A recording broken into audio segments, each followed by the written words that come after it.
Hello friends, मी स्टोरीवाली. तर आज आपण पाहणार आहोत अद्भुत गणितज्ञ श्रीनिवास रामानुजन भाग 4.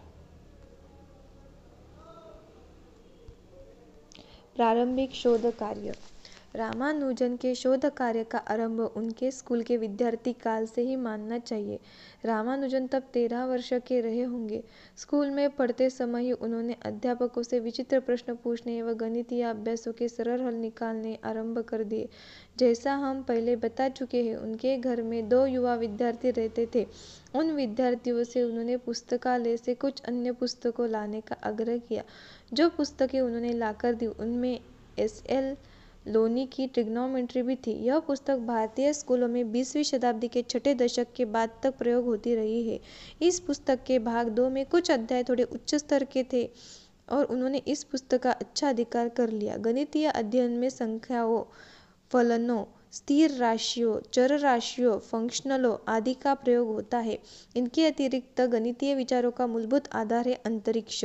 यह माना जाता है कि एक गणितज्ञ का मस्तिष्क संख्याओं और अंतरिक्ष में विचारण करता है. स्थिर राशियों में कुछ विशेष रूप से बहुत महत्व की है. आरंभ से ही रामानुजन का मन संख्याओं और स्थिर राशियों के विशाल उपवन में विचरने लगा था. छोटी आयु में ही उन्होंने गणित में विशेष स्थान रखने वाली संख्याएं पाई एवं ई का ज्ञान कॉलेज स्तर की पुस्तकें पढ़कर प्राप्त कर लिया था. एस.एल. लोनी की त्रिकोणमिति में अतिरिक्त आरंभिक काल से ही जिस अन्य पुस्तक को उन्होंने इन विद्यार्थियों के माध्यम से प्राप्त कर लिया था वह थी जॉर्ज शुब्रिज कौर की a synopsis of elementary result in pure and applied mathematics. 2 भागों वाली इस पुस्तक की विशेष भूमिका रामानुजन के जीवन में रही. पहला भाग जो रामानुजन के हाथ लगा सन 1880 का प्रकाशन था तथा दूसरा भाग 1886 में छपा था. दुर्भाग्य से ये पुस्तक अब प्राप्य नहीं है. प्रोफेसर रिचर्ड एस्की ने लिखा है कि इसमें विभिन्न सूत्र, गणितीय तारतम्य और प्रमेय दिए गए हैं, परंतु विशेषता यह है कि उनमें से लगभग सभी को लिख भर दिया गया है. उनको सिद्ध नहीं किया गया है. प्रत्येक अध्याय में सूत्र एवं साध्य क्रमानुसार है, परंतु अध्याय के नंबर 100, 200 आदि है और लगातार नहीं है. बीच बीच में कुछ नंबर छोड़ दिए गए हैं. उनका अनुमान है कि ऐसा कदाचित इसलिए किया गया है कि आगे आने वाले संस्करण में छूट हुए स्थानों पर सामग्री दी जा सके. सब मिलाकर लगभग 1300 स्थान रिक्त है. अंतिम सूत्र की संख्या 6165 है. वास्तव में उसमें लगभग 4865 सूत्र है. यह सूत्र बीजगणित, त्रिकोणमिति, एनालिटिकल ज्यामिति एवं कैलकुलस विषयों पर है. प्रोफेसर शेषु अय्यर एवं श्री आर. रामचंद्र राव ने रामानुजन के जीवन में कौर की पुस्तक का स्थान बताते हुए लिखा है, यह वह पुस्तक थी जिसने उनकी विलक्षण बुद्धि को प्रज्वलित कर दिया. वह उसमें दिए प्रत्येक सूत्र को सिद्ध करने में जुट गए. चूंकि उन्हें कोई अन्य पुस्तक उपलब्ध नहीं थी, अतः जहाँ तक उनका संबंध है, प्रत्येक हल अपने आप में नवीन एवं एक शोध था.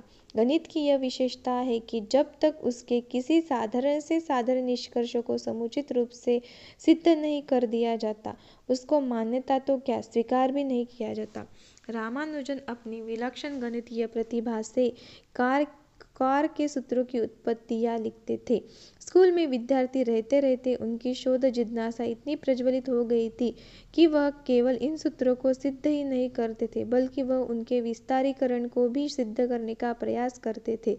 कौर की पुस्तक में दिए सूत्रों की उत्पत्तियां एवं नवीन सूत्रों को रामानुजन ने अनुमानतः सन 1904 से एक रजिस्टर में साफ साफ लिखना आरंभ कर दिया था. वह लंबे पृष्ठों पर हरी स्याही से लिखते थे. यही रजिस्टर बाद में रामानुजन की नोटबुक नाम से जाना गया. इनका एक संकलन मुंबई के Tata institute of fundamental research ने प्रकाशित किया है. Professor GN. वाटसन के अनुसार इंग्लैंड जाने से पूर्व भारत में रामानुजन द्वारा दिए गए सूत्र निष्कर्षों की संख्या 3000 से 4000 के बीच थी. स्कूल छोड़ने के बाद उनके जीवन में पूरे 5 वर्ष का समय ऐसा आया जब उनके पास नौकरी थी, उनके पास नौकरी थी, न ही वह एक विद्यार्थी थे, न किसी अध्यापक अथवा शोधकर्ता से संबंध था और न ही उनके पास कोई साधन थे, परंतु वह गणित सृजन में पूरे मनोयोग से लगे रहे। इस समय ट्यूशन से उनकी आय मात्र 5 रुपये प्रति माह थी। माता पिता, मित्र एवं संबंधी उनकी गणित की प्रतिभा से परिचित थे। उन्हें गणित में लगे रहने की पूरी छूट थी और वित्तीय कठिनाइयों के रहते भी पूरा प्रोत्साहन मिलता था। संभवतः यह समय रामानुजन को भावनात्मक, बौद्धिक एवं सौंदर्य की तुष्टि प्रदान करने वाला रहा। वह स्लेट लेकर जमीन पर बैठे रहते और सब सुध-बुध खोकर गणित में डूबे रहते। कहा जाता है कि रामानुजन ने उस समय त्रिकोणमितीय फलनों साइन, कोसाइन etc.